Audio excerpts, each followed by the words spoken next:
Welcome to More Than Just a Veteran podcast. Don't forget to like the page. Welcome to More Than Just a Veteran podcast. More Than Just a Veteran seeks to share empowering real-life accounts from our beloved military men and women. Our mission is to pay them the utmost respect for their sacrifices through our podcast and heroic stories. We don't want to send the MP to your barracks, so go ahead and click subscribe to our channel on the double.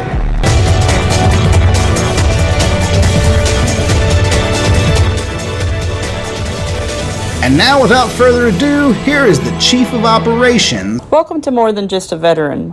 The following clip is from Private First Class Vincent Speranza, who was on our podcast last year talking about what it was like to liberate a concentration camp during World War II. Watch this clip. The 501 was given a job of cleaning up this woods that they said, we think there's some Germans dug in there. And so we line up the company 5 yards apart, fix bayonets, and go through the woods. So we're going through the woods, and there were no Germans. Foxholes were all empty. You know, there was some evidence that they had been there, but there were no Germans. But as we continued to walk, we came across a smell.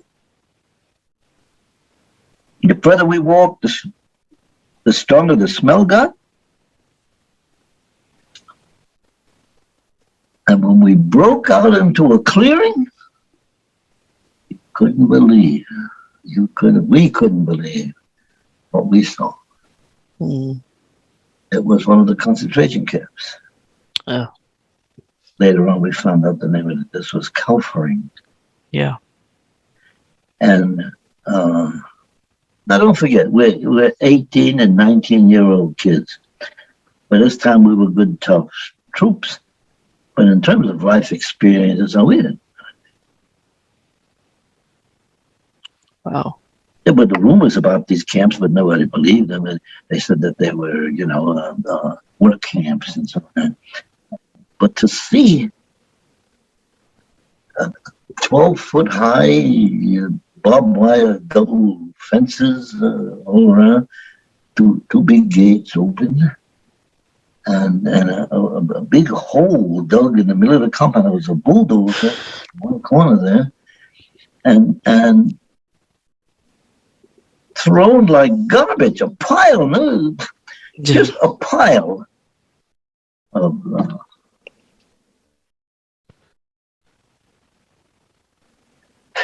I get emotional, even though it's 77 years ago. Yeah. I can't get over it. I never will. Of course.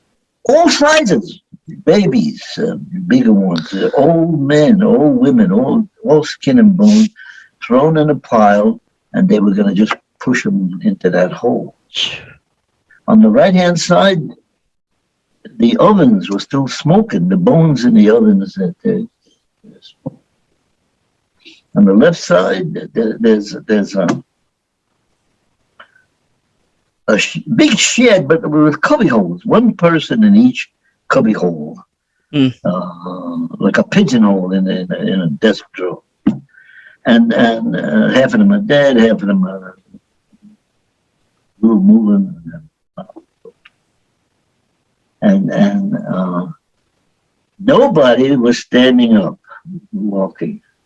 They were on the ground, those that could move, and they're crawling on their elbows.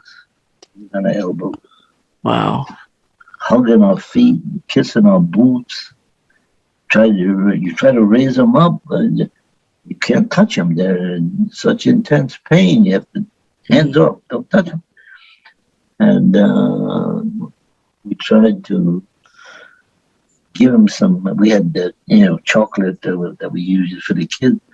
And the medical officer came on, don't feed them a thing. They have to have a special diet. No, it's all done. Don't give them anything. Yeah, but here are these guys, they're starving. And the one that was hugging my feet said, he's talking something, he kept saying like Madja, which I understood to be Hungarian for Magyars is what I remember in the history book. And my friend Steve Pentek was a Hungarian descent. I said, Steve, come here. What's this guy saying? So Steve comes over, and it was Hungarian, and they talk. And Steve says, he says, see that little pond over there? He says, the guy is saying there's fish in there. Oh. I said, oh, well, we know what to do about that. He took a hand grenade, threw it in a fish hole, come up to the top. Yeah. These people crawling down on their elbows, grabbing the fish and eating them raw. And of course, we got hollered at, sent to patrol, but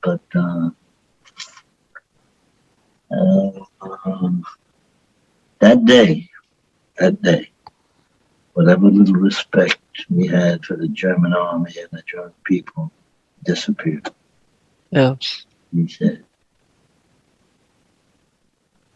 you're not human beings, you're fucking animals. You don't deserve it. We got a thing in here. For the rest of the war, we didn't take any prisoners. Don't give us. You set the whole world on fire. But, man to man fighting is one thing. But taking 6 million people, only because they're Jews, they never did anything to you. Right. They didn't refuse to serve in your army. They didn't revolt. They didn't do anything. You just rounded them up. 6 million. Yeah. All right. Welcome to More Than Just a Veteran. My name's Kat Bell, and I'm so excited to bring to you today a little bit of a twist and an interesting topic that is so important that we talk about. So as a lot of you know, a few months ago when I interviewed Private Vince that was present at the Bastogne tour and several different places in World War II, he talked about the day that he went to a concentration camp and helped liberate and the liberation of the survivors. And as you just saw in the clip that we played, it was quite an intense and emotional moment.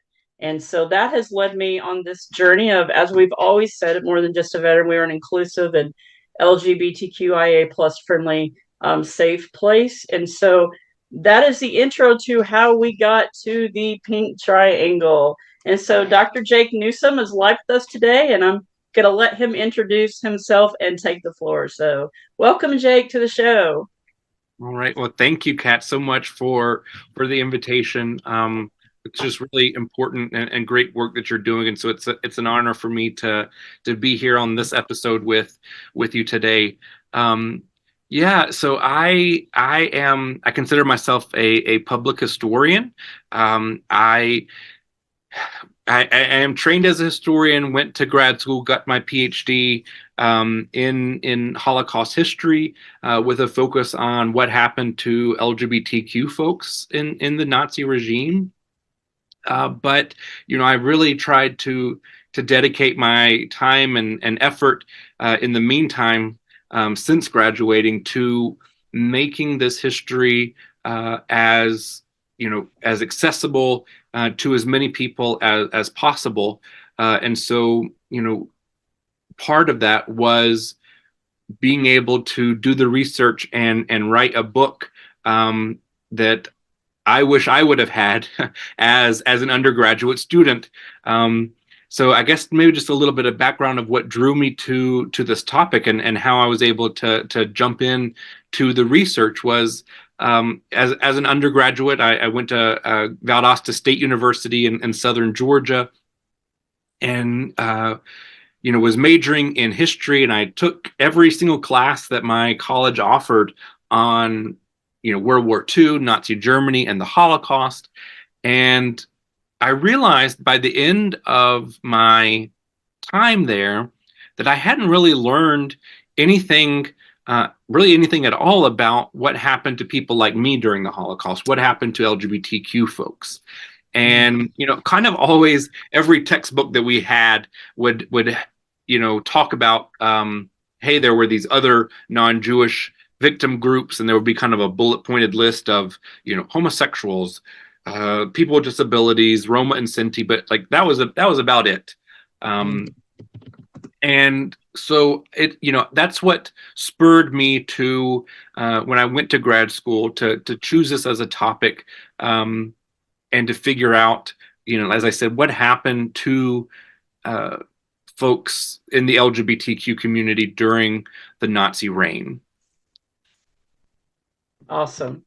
That's awesome. So as you were doing like research and discovering, the different lives of what little material we have, I think a lot of people are not aware of the massive Nazi burning of the books. I think it was over 250,000 plus. And so a lot of the history of our LGBTQ community from the Sexual Science Center, I think it's called, in Berlin. Talk a minute about that and how that's what stories do we have out there that we're aware of at this moment? Thanks for bringing that up, because that's such you're right. Part of this lack of information and lack of understanding stems from literally the destruction, not just the censoring, but the destruction of LGBTQ history in the earliest days of the Nazi regime. And so, I mean, clearly anti-Semitism and hatred against the Jewish community was the central pillar of Nazi ideology.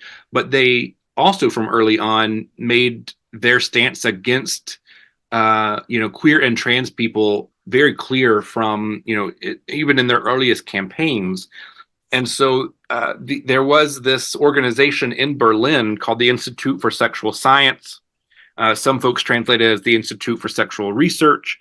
That was a world-renowned, unprecedented institute that studied not just human sexuality through a scientific lens, but also provided healthcare and cultural events for LGBTQ, well, not just LGBTQ Germans, but really folks from all over the whole world. I mean, people came from, all across Europe, Paris, London, New York, even, to really find out more about the queer community.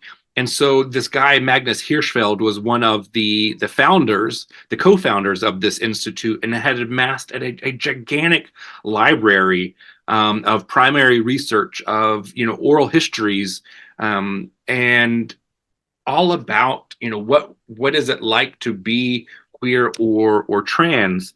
One of the things that folks like Hirschfeld and his staff at the institute advocated was that being born gay, bi, kind of anywhere on, well, actually, he didn't call it a spectrum of sexuality. He called it a sexual intermediaries. So this idea that you could be born on any of these intermediaries was natural. And since it was natural, people shouldn't be persecuted or legally prosecuted for something that they couldn't help. And this was a pretty radical argument, and we're talking late 1800s, early 1900s Germany. And so really the fact that he himself Hirschfeld was gay, he was socialist, he was Jewish, made him a pretty public target for the Nazis once they came to power. And so they came to power at the end of January of 1933. By May, a group of college students who supported the Nazis, as well as some of the Nazi stormtroopers, invaded and ransacked the Institute, just completely destroyed all of its holdings. And then a couple of days later, during those famous book burnings that we've probably all seen pictures of, just burned and destroyed, tens of thousands of books and articles and unique artifacts.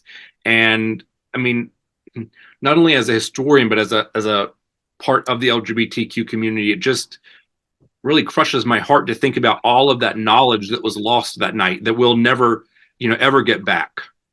Yeah. And here's the $1 million question. Okay, so where did all those books come from? Yeah, I mean, clearly Hirschfeld didn't publish all 20,000 himself. A lot of the information, by that point he was later on in years, and so he had published and researched for decades by that point. But clearly, you're right. There were other sources for the publication of these books that all were lost in the flames those evenings. Yeah. Once again, another way that Hitler tried to erase minorities, so there would be no way to trace it. And I love how you say in your book, there could be no justice without acknowledging injustice. So good, so good. And I think that when I wrote this book, and even just because of the publishing process, it's so slow. I when you write a book, you hope that it will be relevant, but at the same time, I could have never imagine just how relevant it would be in 2018 2020s America, as we're facing more a resurgence of the censorship of LGBTQ history, laws against and targeting the LGBTQ community. And so much of the rhetoric that I've seen over the past 2 to 3 years tries to paint, especially, all of LGBTQ folks in general, but especially transgender folks, tries to paint trans folks as like this new phenomenon, right? This new trend that young people are just like, it's a fad and they'll get over it. Mm-hmm. And part of that, I think, is the fact that so much of our history was destroyed by the Nazis and has been silenced since then, that folks think, oh, this is something new, when in reality, trans folks, LGBTQ folks have been around since the beginning of time, and we actually had a long documented history. It's just been, in a lot of cases, actively destroyed. And so I think that we're still feeling the repercussions of those book burnings, now almost 100 years later, because again, folks are now kind of just thinking that, wow, this has just come out of the blue. This is something brand new, and it's not. And it's like when I've shared some posting on my page, the El Dorado, no one knew that existed for, the lesbians. What was so fascinating to me is how vibrant the community was. And that was shortly after the Depression, even, Absolutely. Amazing. It's absolutely amazing. There's the picture I just showed on the screen shows that variety at the club that night. It's of all the different people and the different minorities, and he's in that actually picture too. Wow. Yeah. And so going back to the Holocaust, one of the things that I think has been misleading or not quite clarified is that a lot of people think the pink triangle was all of the LGBTQ. And correct me if I'm wrong, but I believe lesbians were black triangle and mostly political. A lot of their arrests were for political stands. Mm-hmm. So talk about lesbians in general, because I think there's a lot of lack of education of that, how that fit in the Holocaust.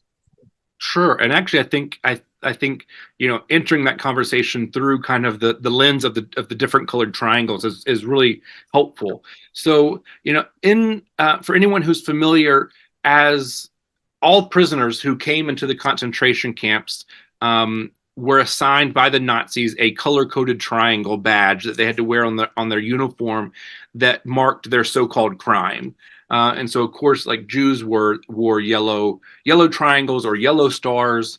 Red was for political prisoners, and the pink triangle was for, as the Nazis labeled, homosexuals. And underneath that term, they kind of included any man who had sex with another man. And so that could be, someone who was gay or bisexual, or even the Nazis considered a lot of transgender women simply to be, quote unquote, cross-dressing men. And so we do know that several trans women prisoners also were forced to wear the pink triangle. Mm-hmm. That stems from really the Nazi belief that out of everyone in the LGBTQ community, it was queer men who posed the most dangerous threat. Because in Germany, just like any other country in the world at that time, it was men who had access to positions of authority, right? Like they could run national politics, they could run the economy, the military. And so any type of so-called deviance in a man was Yeah. more threatening than deviance in a woman. So Right. they really did kind of use their or focus their legal tools on queer men, and that's why queer men did have their own separate color-coded triangle in the camp system. Now, Right. as you mentioned, that doesn't mean that lesbians weren't persecuted, Oh, yeah. and we'll get into that in just a moment. But we know actually there's a handful of examples of, especially earlier in the Nazi regime, of lesbians who were forced to wear a pink triangle. But it seems that kind of as time went on and the Nazis began to kind of more standardize their badging system, that lesbians, other queer women, even trans men, were more than likely, or I guess I should say, were more often marked with a black triangle, which was, and this is, All the above. if it's more disturbing or not, right? But that it was Yeah. really a kind of a miscellaneous category. It was It was. known as Yeah. asocial, and so folks, including lesbians or even unhoused people, people with alcoholism, people that the Nazis called chronically unemployed. All of these folks were marked as socially deviant with a black triangle. And I think that this goes to show that even though the Nazis didn't have a separate specific law against lesbians, for example, clearly they did not want lesbians in society. They still, when a lesbian woman did something to kind of put them on the Nazis' radar, whether it was being a political opponent or a lot of times helping hide Jews, for example, the Nazis would mark them with a black triangle when they were putting them into camps. But we also know from each prisoner had like an intake form that the Nazis would fill out about them, and on so many of these they would write, political opponent or resistor, but they would also write lesbian. And so clearly it was important for the Nazis to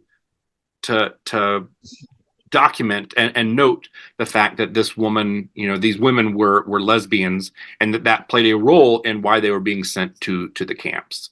Right.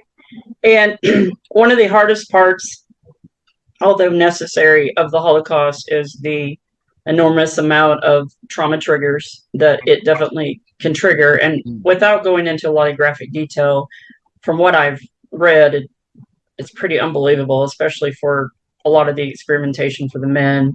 Mm-hmm. And just, yeah, it's heartbreaking. And does your book go through any of that, or is it kind of just summarizing history as a whole? So especially the first chapter, which the first chapter of the book does focus on the years of the Holocaust. And so, as an author, but also as a gay man myself, like I had to balance between how much detail do I want to provide, because on the one hand, you don't want to try to clean up or whitewash the Holocaust. It was incredibly violent and traumatic. Yes. But at the same time, I didn't want to reduce these LGBTQ victims to essentially just gruesome horror stories. Right. I wanted to be able to try to preserve some type of their dignity. And so, I ultimately felt that strategically I did have to tell some of these stories in their brutal reality. Right. For if we are to truly understand what happened, we had to understand the meticulous, detailed violence that was carried out against these individuals. But one of the things that, like I said, that I tried to do really in that chapter, but throughout the book, was to maintain these individuals' humanity and show that they were more than just victims. They were more than just people that things happened to, right? That they were their own full, complex person who despite these horrible things happening around them, continued to search for love and happiness and fun in these times, where there wasn't a lot of that to be found. And to me, I think that just really shows not only the complexity of queer history, but also, I just found some of these stories so inspiring that despite the hardships, despite the violence against them, queer people are resilient. And it's kind of because we have to be, which is the sad part. Right. But in the face of all of this, all of these horrors, they still cared for each other, still tried to maintain control over their lives as much as possible. And in some cases, it just became impossible, which is the tragedy. But what I really wanted to do was center and focus, their voices and their experience, and as I said, maintain their humanity. Yeah, and guys, a lot of people think in general that in order for them to be accused and sent to the concentration camps, they had to have been caught in an act. And I've read material to where they could just point a finger and say that person is queer, and then they went. And I wonder how many men were mislabeled during that. Absolutely, that's a great question. I think, especially after so the Nazis, when they came to power, they inherited this anti-gay law, but they didn't even really have to. They didn't have to write one. They didn't have to invent one. But after a couple of years, they realized that the way it was worded was too constrictive. There was only, it required a certain level of proof and evidence, and they just thought that was really presented too much of a roadblock for them.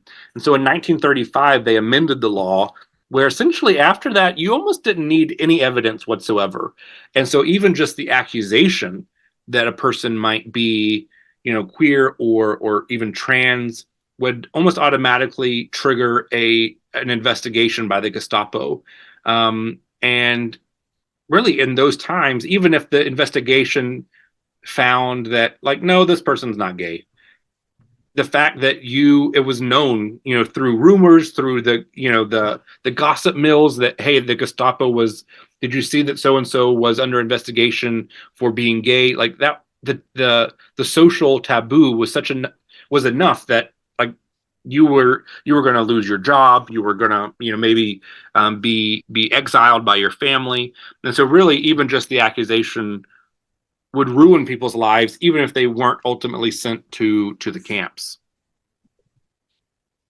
Okay, that makes sense. Because a lot from what I've seen, and correct me if I'm wrong, but there were even hierarchy levels on the triangles, and the gay homosexual pink triangles was treated the very lowest, from what I understand. But I would think it would be also the same as the black triangle, especially for disabilities and things like that.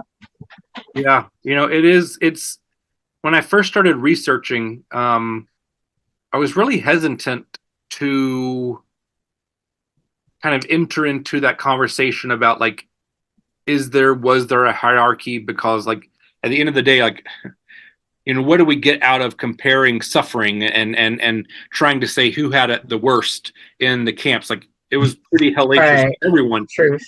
But at the same time, I couldn't ignore what I was finding in the archives, which was, when we had testimony from gay survivors or testimony from other prisoners who weren't gay but were in there for another reason, or even testimony from some of the guards who, were arrested and were forced to give testimony.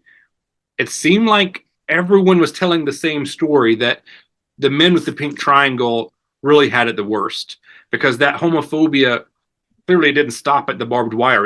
Homophobia followed them into the camps. So they didn't have to, of course they faced, violence from the guards, but also from fellow prisoners. Right. And so talk a little bit, Jake, about when you went to do your research. How'd you do that? Where did you find most of your most helpful research at? Was it Europe or?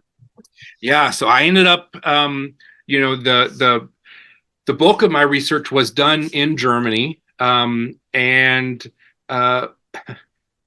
this is such the case. Like, it's such a great example of communities preserving their own history because, of course, there's large federal and state archives in Germany that document what happened during the Holocaust, but a lot of them didn't have any or didn't have much information about the Nazi LGBTQ victims. And in fact, as late as 1996, there was an archive in it's either Hanover or Hamburg. I've forgotten now. That got caught destroying case files on the Nazis' gay victims because they said they were running out of room in the archive and they needed more room for archive-worthy material. So 1996, that's not that long ago. And so where I ended up finding the information was local LGBTQ community centers that have turned into archives as well. And one I will shout out is called the Schwules Museum, which is the gay museum in Berlin that kind of started out as this, grassroots ragtag museum / archive that's really grown into its own world-renowned institution. And they have an incredible collection of material ranging from the 1800s really to the present, and so it just there was one in like I said, there was that one in Berlin. I also went to gay archives in Munich, in Hanover, in Frankfurt, in Cologne, and so just being able to kind of use the gay network to be able to find out where are these places that have historical information, and then reaching out to these archivists who are usually volunteer archivists who have their own full-time 9-to-5 job and then moonlight as an archivist, and so really without these volunteers who have really stood guard over this history that other organizations have actively destroyed and deleted, we as the LGBTQ community would not have access to our own history. Like they literally are guardians of this evidence. And so, my book, really no book would be possible without these just amazing grassroots archivists. Wonderful. Well, guys, just to take a little bit of a right turn here, this is the book with my background. I don't know that we can see it so good. I'll just put it across the screen here for you.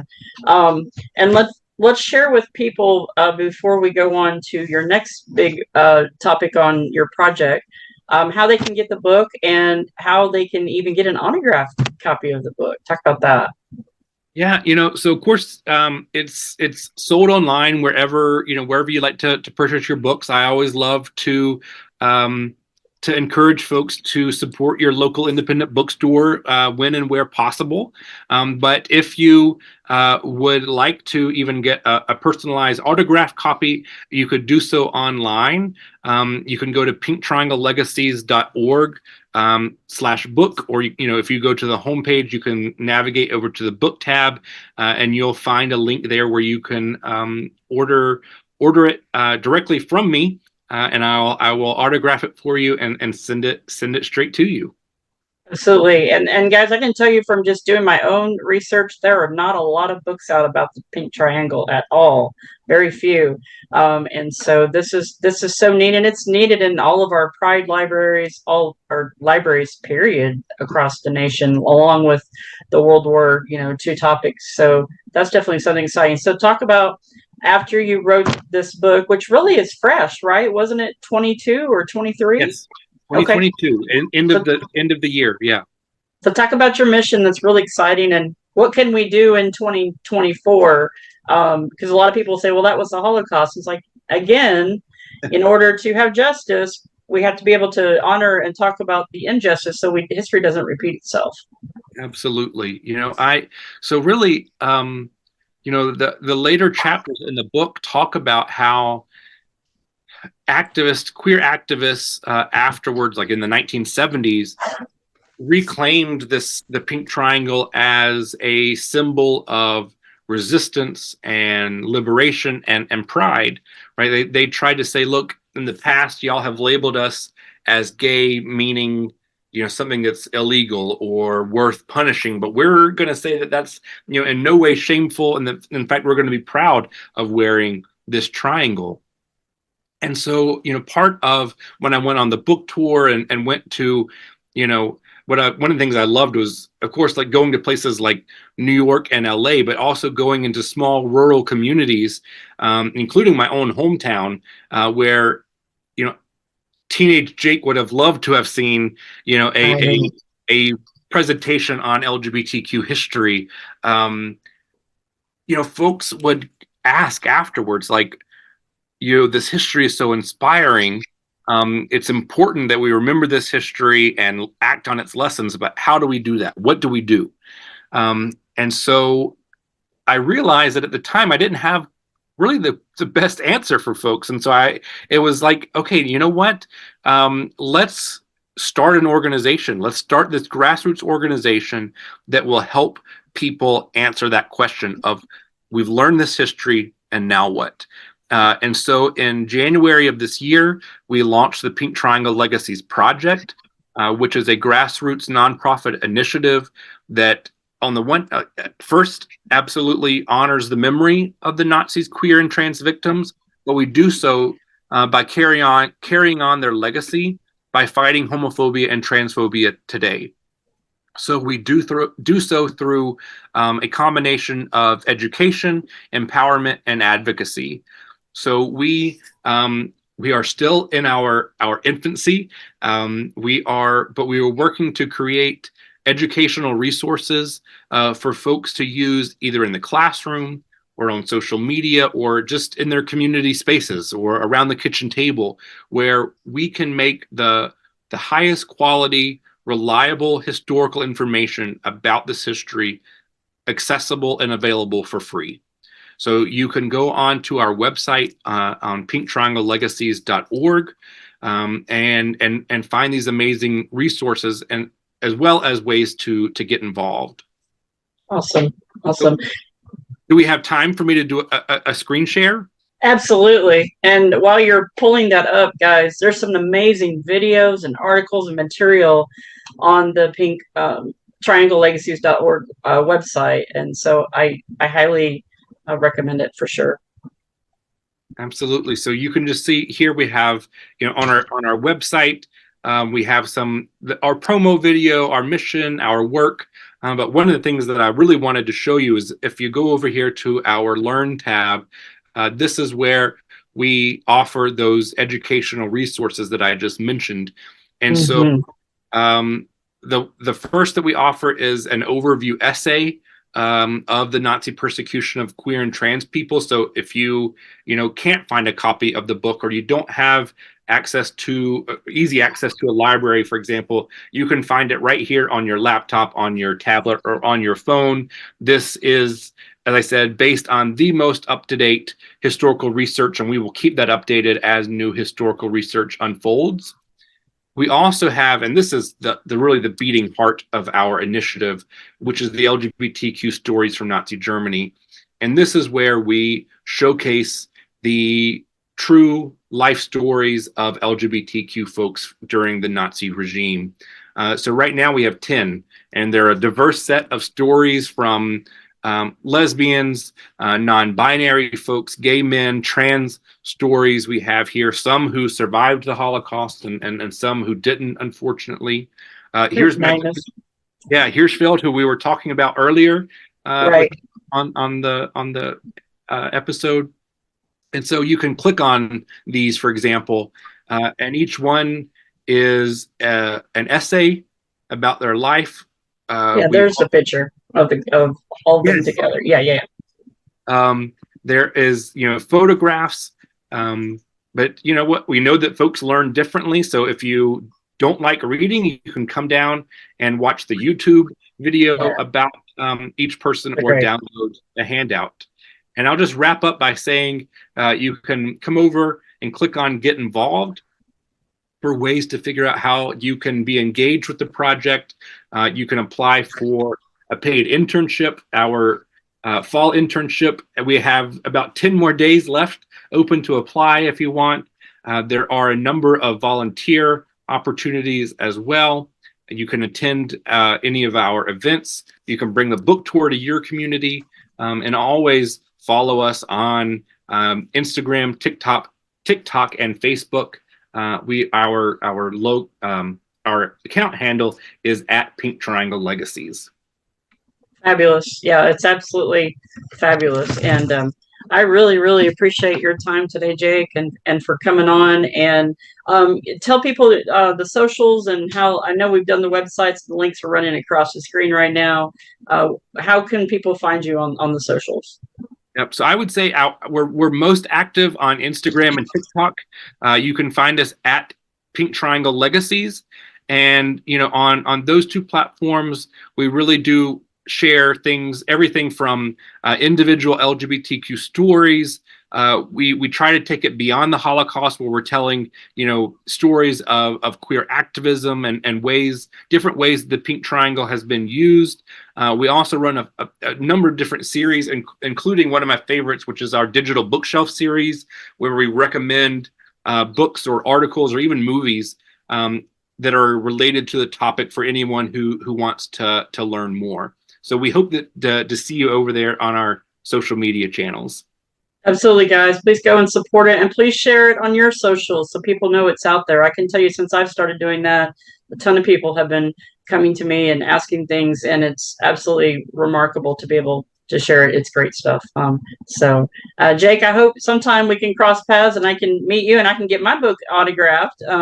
But we want to thank you for coming on the show, and I just appreciate it so much. And I always end my show asking this question, and in your opinion, how do we educate best and keep our younger generation involved of knowing how important this era is? What can we do with that? Well, that's a great question. And I think that the most powerful way to reach people is through the power of individual stories. The ability to be able to reach especially younger audiences who might, especially if they're LGBTQ, might feel alone or might feel unseen, to be able to offer them, for example, stories of queer or trans people from Nazi Germany, and be able to say, like, look, there are people like you in the world. There always have been people like you in the world. These are their stories. You're not alone. And being able to use that as an entry point to say, hey, some of these things that were happening in the 1930s to this person, I can maybe see some of that same rhetoric happening today. And then they're engaged. They're making critical analysis, making the connection to contemporary relevance. But I just find that most people really, these personal stories resonate with them. And so that's why we at the Pink Triangle Legacies Project focus so much on presenting our information and our educational approach through the stories of real life people. Absolutely. And since you're watching this through More Than Just a Veteran, go ahead and like and share the page also at More Than Just a Veteran. Later in the month, in honor of Pride, we will have Private Justin Terry Smith, and he's going to come on and talk about, as a gay man, what his experience in the military was like. So that will be a great episode to listen to as well. Well, Jake, thank you so much. And guys, may we never forget that freedom is not free. And thank you so much, and have a fantastic day, Jake. Thanks, Kat. More Than Just a Veteran is currently seeking heroic veteran stories to share. Like us on Facebook and Instagram at More Than Just a Veteran. God bless you all, and let us never forget that freedom is not free.